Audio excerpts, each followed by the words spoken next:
Welcome back to another technical deep dive here in the debug zone. Today, we're tackling a big question and breaking it down with insights from other users.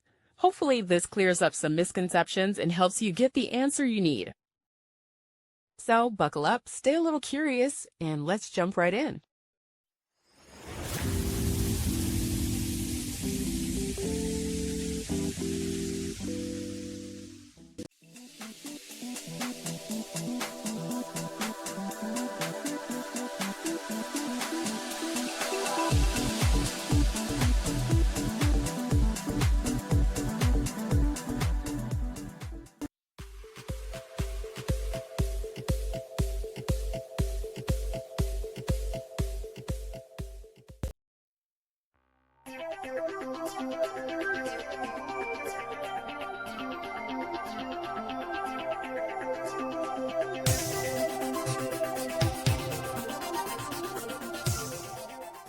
And that's a wrap.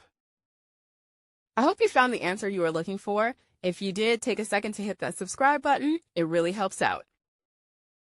And let me know in the comments which solution worked best for you. See you next time in the debug zone.